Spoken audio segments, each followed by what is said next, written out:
Attention aux arnaques, au casting, c'est ce qu'on va voir dans cette vidéo.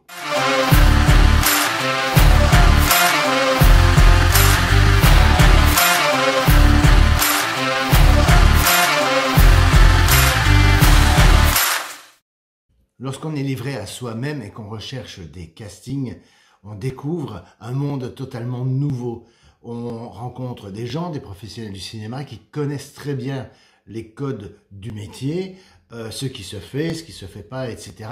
Et on découvre ça, et parfois on est livré à soi-même, et on est parfois confronté à des choses qui sont parfois un peu bizarres, et on ne sait pas si on peut accepter, si on doit refuser, et c'est ce qu'on va voir dans cette vidéo. Parce qu'il y a clairement des arnaques qui circulent dans le milieu, et c'est tout l'objet de cette vidéo, d'accord ? Donc, une mise en garde pour tout le monde. Bienvenue dans cette vidéo. La première arnaque, l'arnaque numéro 1 que tout le monde connaît, je suis sûr que même vous êtes déjà tombé sur ce genre d'arnaque, c'est de vous faire payer pour passer un casting. En justifiant ça, par exemple, par des frais d'inscription ou des frais de dossier, des frais de plein de choses. Oui, mais il faut faire, il y a un bout d'essai à faire, c'est filmé, il y a quelqu'un pour filmer, etc. Vous savez quoi? Les castings sont gratuits. Aucun directeur de casting sérieux ne va vous faire payer pour passer un casting. Voilà. C'est aberrant et c'est pas vous. Vous êtes à la recherche d'un boulot, d'un rôle à jouer et c'est pas possible. C'est juste pas possible que vous puissiez imaginer que ce soit viable de donner de l'argent pour passer un casting. En plus, vous faire payer, c'est aberrant parce que rien ne vous garantit que vous allez avoir le rôle. Donc, c'est compliqué. Et clairement, ça, c'est une manœuvre pour vous soutirer de l'argent et rien de plus. Ça, c'est une première chose. Il y a une habitude à avoir quand vous découvrez une annonce de casting, que ce soit sur les réseaux sociaux ou une annonce chez le libraire du coin ou dans un établissement de scolaire, comme par exemple la section cinéma dans les couloirs près du secrétariat, vous pourriez tomber sur une annonce, vérifiez certaines choses. Voilà, prenez l'habitude de vérifier les données de l'annonce du casting. Par exemple, vérifiez le nom et le prénom du réalisateur, le nom de la production, la société de production. S'il n'y a pas ça, next, vous passez à l'annonce suivante, et ainsi de suite, et ainsi de suite. Et quand je dis vérifier les noms et les prénoms, c'est aussi quand vous avez le nom du directeur de casting renseigné dans l'annonce ou le nom du metteur en scène, du réalisateur qui gère le projet, qui réalise le film, eh bien prenez l'habitude d'aller sur IMDb, d'accord, et de mettre son nom dedans pour voir s'il a déjà fait des choses avant et voir ce qu'il a fait avant, avec quelle société de production, etc., etc. Si vous ne trouvez absolument rien sous son nom, vous pourrez toujours y aller, mais c'est peut-être un réalisateur qui se lance ou qui fait les choses en autoproduction et qui n'est pas encore totalement implanté dans le système officiel, professionnel, et donc méfiance du coup. Voilà, restez vigilant et vigilante, mais vous pouvez y aller. Peut-être que c'est simplement quelqu'un qui commence, qui débute. Alors, accordez-lui le bénéfice du doute, ou alors tout simplement, par sécurité, si vous voulez vraiment avoir le fin du fin, quelqu'un qui soit reconnu dans le milieu du cinéma, qui soit professionnel, eh bien, si vous ne trouvez rien à son nom, bon ben voilà, vous passez à l'annonce suivante et vous continuez à enquêter systématiquement à chaque fois que vous lisez une nouvelle annonce. Alors, méfiez-vous aussi des annonces qui sont un peu trop alléchantes. Par exemple, quand on vous promet un gros cachet journalier, qu'on vous sort une somme astronomique, mais vraiment tellement énorme que c'est vrai, c'est trop. Il y a forcément un problème. Il y a des contrats comme ça où on vous dit vous allez gagner 15 000 € par jour et tout, c'est tellement abusé dans les chiffres que c'est forcément, il y a forcément quelque chose qui va pas, quoi. D'accord? Et alors, les annonces qui annoncent déjà la couleur en disant, voilà, c'est pour jouer avec tel acteur super connu, etc., voire même une vedette, une star. Si on vous promet derrière que vous allez jouer avec une star, si c'est trop alléchant, ben c'est qu'il y a quelque chose.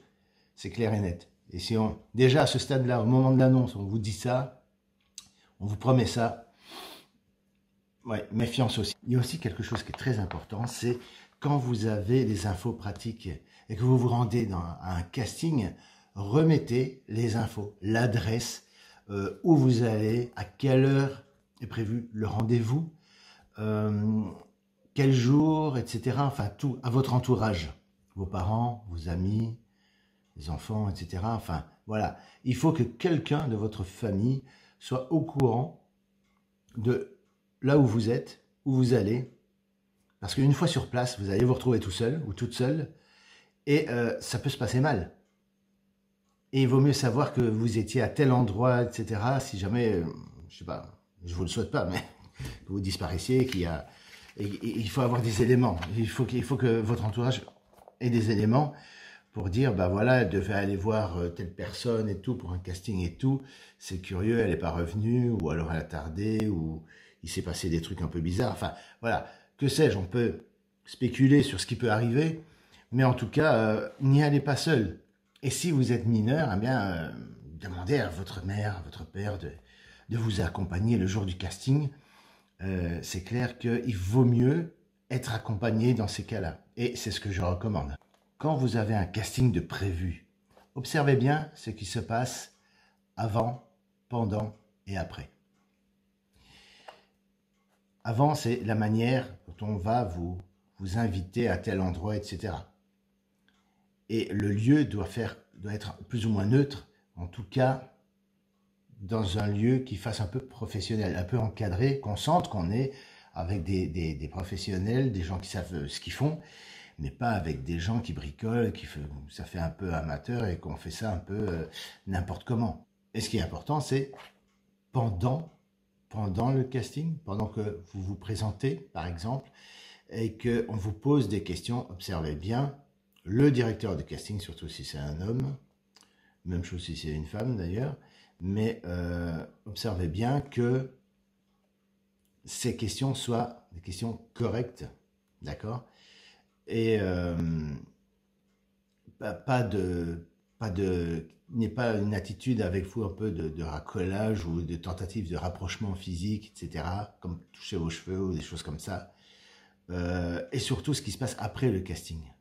Pas de plan drague, pas de truc, viens, on va boire un verre après, etc. Parce que ça, non. Aucun directeur de casting, après un casting, va proposer à quelqu'un de sortir boire un verre, etc. Parce que ça, franchement, si il vous arrive ça, vous êtes face à quelqu'un qui, alors soit qui ne sait pas comment ça se passe dans le métier, et en tout cas, il attend autre chose et son but, c'est pas nécessairement de faire un film, vous voyez.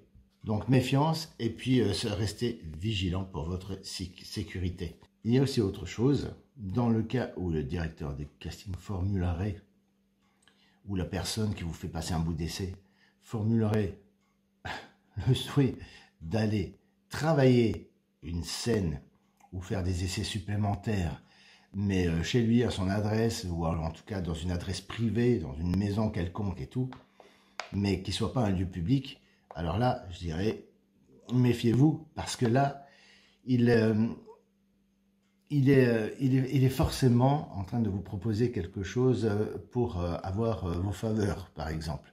Et ça, c'est vraiment louche, c'est vraiment bizarre. Donc, refusez. Refusez. C'est comme pendant les castings, si on vous demande de vous déshabiller, si vous êtes une femme, par exemple, de vous déshabiller, vous avez tout à fait le droit de refuser. On n'est pas obligé d'accepter tout et n'importe quoi, même quand on passe un casting, d'accord? Je sais bien qu'on a toujours envie de montrer qu'on est de bonne volonté, qu'on veut y aller, qu'on a envie de jouer, allez, on y va, quoi. Et c'est pas pour ça qu'il faut accepter tout et n'importe quoi. Si vous n'avez pas envie de vous déshabiller, vous pouvez refuser sans problème.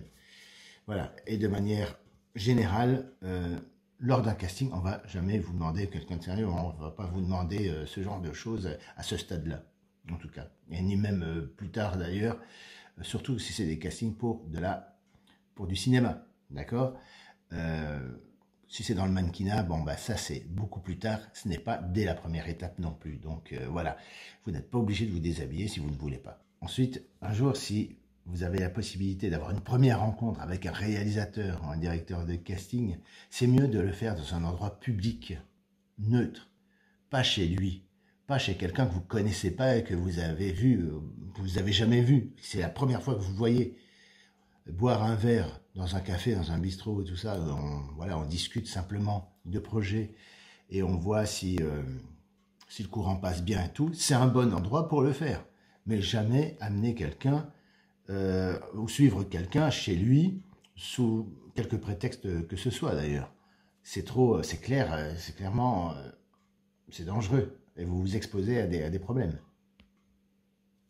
En tout cas, optez pour un endroit où vous n'êtes absolument pas seul avec cette personne. Ça, c'est déjà un bon repère. Encore une chose, on ne passe pas non plus dans une chambre d'hôtel pour signer un contrat, d'accord? Ou faire une audition. Ce n'est pas professionnel, c'est louche si on vous demande de faire ça. Donc, n'y allez pas. Encore une fois, et j'insiste là-dessus, une audition, un casting doit se faire dans un lieu neutre ou qui fasse tout simplement professionnel. Si ce n'est pas le cas, barrez-vous. Barrez-vous. Qu'est-ce que vous voulez que je vous dise? Barrez-vous. Voilà, c'est la fin de cette vidéo. Rendez-vous dans une prochaine vidéo. Et dans la prochaine vidéo, on verra comment postuler au casting. Voilà. Likez cette vidéo, partagez-la, commentez-la, posez vos questions. Et si vous avez des idées de sujets pour les futures vidéos, mettez ça dans les commentaires, ça m'intéresse aussi. Et posez vos questions, j'y répondrai avec plaisir. Je vous dis à très bientôt pour une autre vidéo. Ciao, ciao!